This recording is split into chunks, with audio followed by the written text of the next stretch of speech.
মধ্যপ্রাচ্যের যুদ্ধে খেলা চলছে অদ্ভুত এক অঙ্ক নিয়ে। ইরানের হাতে কত মিসাইল আর ইসরায়েল আমেরিকার হাতে কত ইন্টারসেপ্টর। ইরানের টানা ব্যালিস্টিক ও ড্রোন হামলার মুখে প্রশ্ন উঠছে আমেরিকা ও ইসরায়েলের প্রতিরক্ষা সক্ষমতা নিয়ে। বিপজ্জনকভাবে কমেছে আমেরিকা ইসরায়েলের ইন্টারসেপ্টর মজুদ। মাত্র ২-৩ দিনের উচ্চমাত্রার ক্ষেপণাস্ত্র বিনিময়েই আমেরিকা ইসরায়েলের প্রতিরোধ ক্ষমতা চাপে পড়েছে।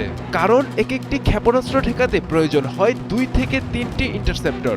ফলে ইরানের প্রতিটি সালভো বা ক্ষেপণাস্ত্র তরঙ্গ আমেরিকা ইসরায়েলের প্রতিরক্ষা মজুদকে দ্রুত শূন্যর দিকে ঠেলে দিচ্ছে।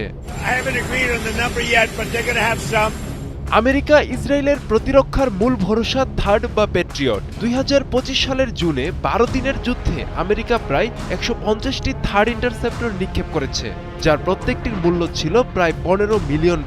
বর্তমান সময়েও ইরানের মিসাইলের আঘাত ঠেকাতে এই ধরনের ইন্টারসেপ্টর ব্যবহার করছে আমেরিকা ইসরায়েল। প্রশ্ন হচ্ছে, ইন্টারসেপ্টরের ব্যবহার এই গতিতে চললে মজুদ কতদিন টিকবে? প্রতিরক্ষা বিশ্লেষকদের মতে উচ্চমাত্রার হামলা অব্যাহত থাকলে কয়েকদিনের মধ্যেই অপারেশনাল স্টক উল্লেখযোগ্যভাবে কমে যাবে।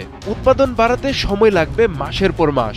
এই সুযোগেই আমেরিকা ইসরায়েলকে তছনছ করে দেবে ইরান। যদি ইরান আরও কয়েকদিন টানা হামলা চালায়, তাহলে তেল স্থাপনা, বড় বিমান ঘাঁটি ও কৌশলগত বিমান ঘাঁটি লক্ষ্যবস্তু হবে। সব লক্ষ্য রক্ষা করা সম্ভব হবে না আমেরিকা ইসরায়েলের। ঝুঁকি বাড়বে নগর এলাকায়। প্রতিদিনের প্রতিরক্ষা ব্যয় পৌঁছাবে শত শত মিলিয়ন ডলারে। এই পরিস্থিতি দীর্ঘস্থায়ী হলে এটি প্রযুক্তির লড়াই নয়, বরং সহনশীলতার লড়াইয়ে পরিণত হবে। বিভিন্ন পশ্চিমা সামরিক মূল্যায়নে বলা হচ্ছে, ইরানের কাছে হাজার হাজার ব্যালিস্টিক ও ক্রুজ ক্ষেপণাস্ত্র সহ বিপুল পরিমাণ উন্নত প্রযুক্তির ড্রোন মজুদ রয়েছে। সুনির্দিষ্ট সংখ্যা প্রকাশ করা না হলেও অনুমান করা হয় ইরানের স্বল্প ও মধ্যপাল্লার ব্যালিস্টিক ক্ষেপণাস্ত্র রয়েছে কয়েক হাজার। ক্রুজ মিসাইল ও ড্রোনের সংখ্যাও হাজারের বেশি। ইরানের কৌশল হচ্ছে মিশ্র হামলার মাধ্যমে ব্যালিস্টিক, ক্রুজ ও ড্রোন একসঙ্গে ছুড়ে প্রতিরক্ষাকে বহু স্তরে ব্যস্ত রাখা। এতে প্রতিটি হামলায় একাধিক স্তরের ইন্টারসেপ্টর ব্যবহার করতে হবে। উপরের স্তরে থার্ড, নিচে প্যাট্রিয়ট। ইরান যত বেশি মিশ্র সালভো ছুড়ে আমেরিকা ইসরায়েলের প্রতিরক্ষা মজুদ তত দ্রুত ক্ষয় হয়।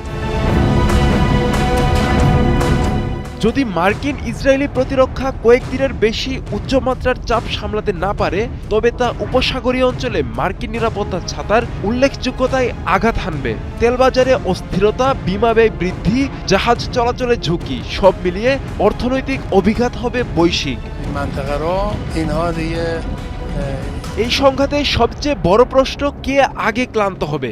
ইরান যদি টানা আরও কয়েকদিন একই মাত্রায় হামলা চালাতে পারে, তাহলে আমেরিকা ও ইসরায়েলকে হয় প্রতিরক্ষা রেশনিং করতে হবে, নয়তো দ্রুত নতুন সরবরাহ নিশ্চিত করতে হবে, যা তাৎক্ষণিকভাবে সম্ভব নয়। আব্দুল্লাহ আল মারুফ, ৭১।